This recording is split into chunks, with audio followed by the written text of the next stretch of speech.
Perfecto. Muchas gracias, Rupert. De nada. Muchísimas gracias, señor. Adiós, hasta pronto. Adiós. Ahora vamos hacia la playa.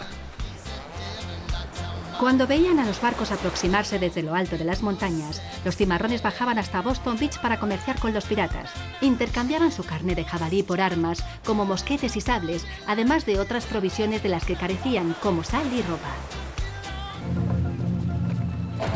La mayoría de los piratas eran marineros obligados a ejercer la piratería cuando su barco era capturado, o sencillamente decidían escogerla como una forma más fácil de ganarse el sustento. La vida de un pirata prometía ron, riquezas, mujeres y las cálidas aguas del Caribe.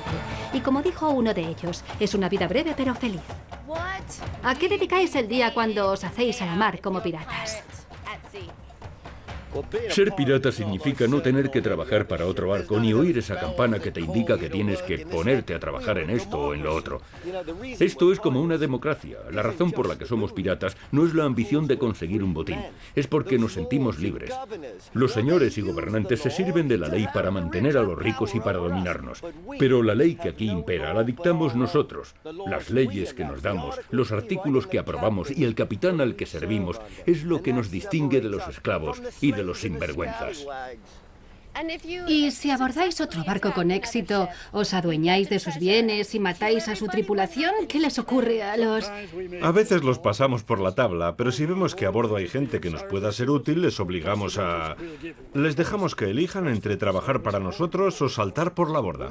Cuando enarbolamos la bandera pirata, si osan dispararnos o tratan de abordarnos, es entonces cuando no les damos tregua.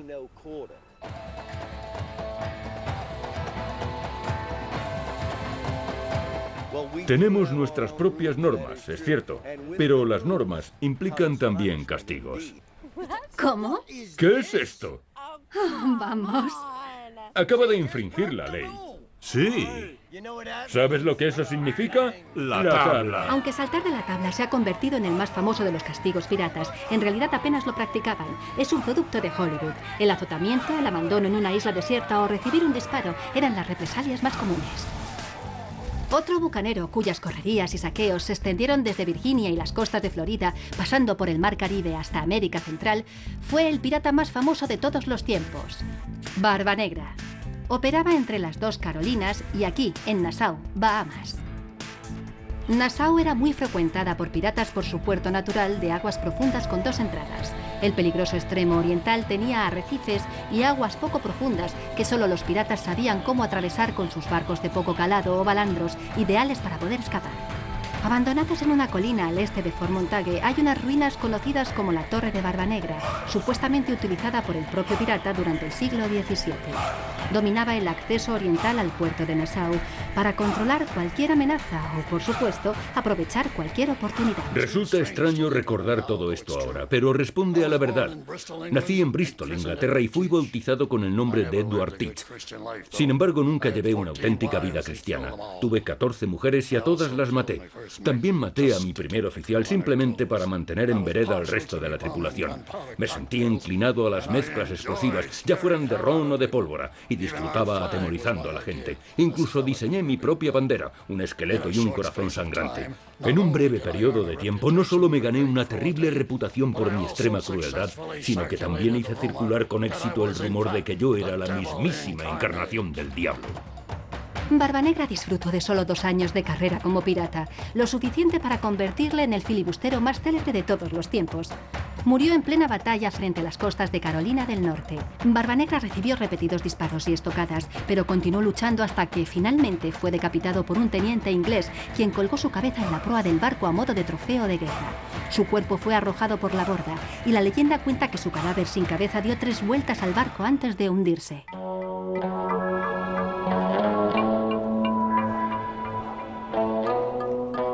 La costa de Florida y sus 822 cayos, al encontrarse próximos a La Habana, donde los galeones hacían escala antes de atravesar el Atlántico, era otro de los lugares por los que merodeaban los piratas. Precisamente en Cayo Oeste, su legado sigue estando muy vivo. Ríndete y entrégame el botín, maldita ramera. No tengo ningún botín. Oh, está bien entonces. No es un pirata de verdad.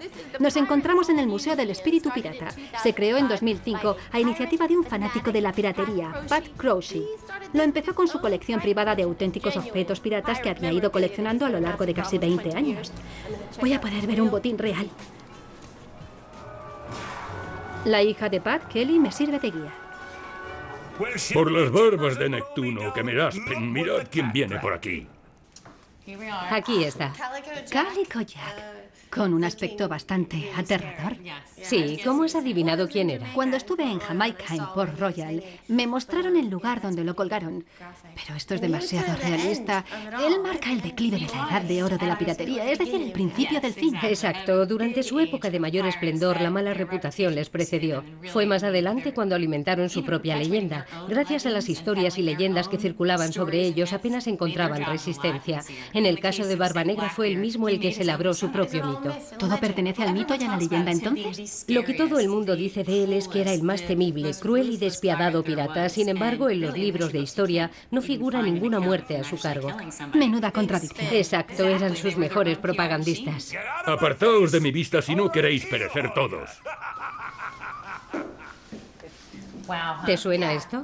Sí, es increíble. Es una bandera pirata de la época. Hay solamente dos en el mundo. La otra se encuentra en Finlandia, en el Museo Naval.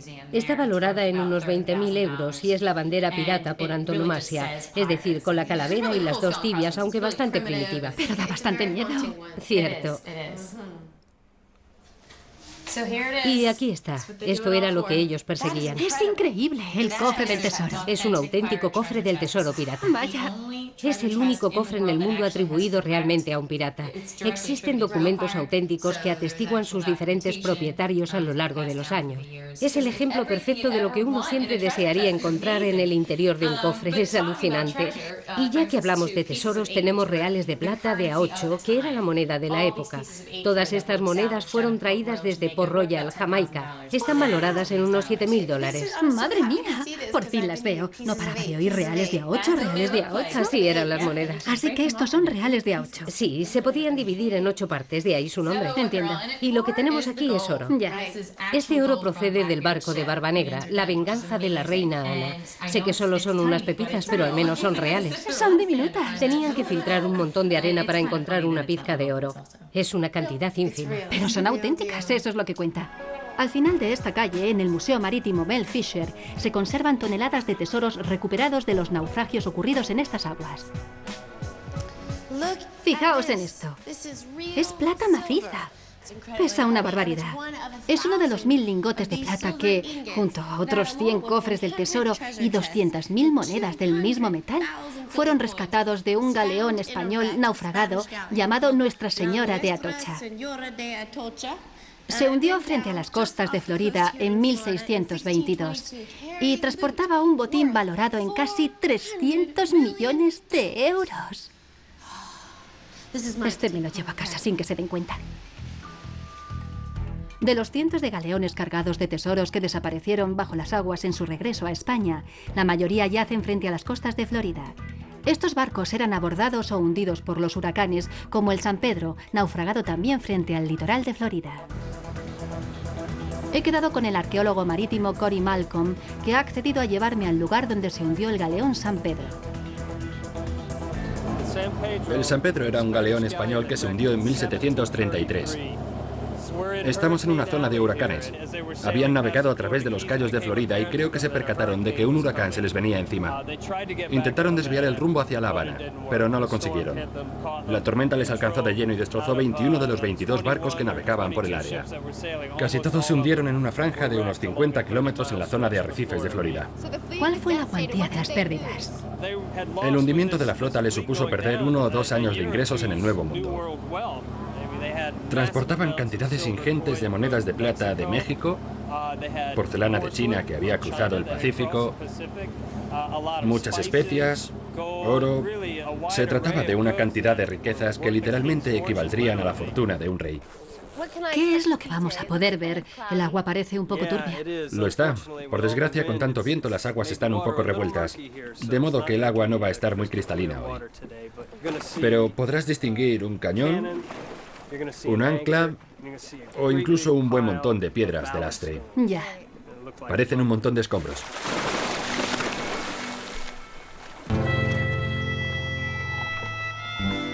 La mayor parte de las rocas en esta zona son de coral. Por tanto, si te encuentras con otro tipo de rocas, significa que estás cerca de un pecio. Las piedras fueron recogidas de lechos de ríos de España y del Nuevo Mundo. Se apilaban en el fondo del barco para que hicieran de contrapeso y así evitar que el barco zozobrara con el viento.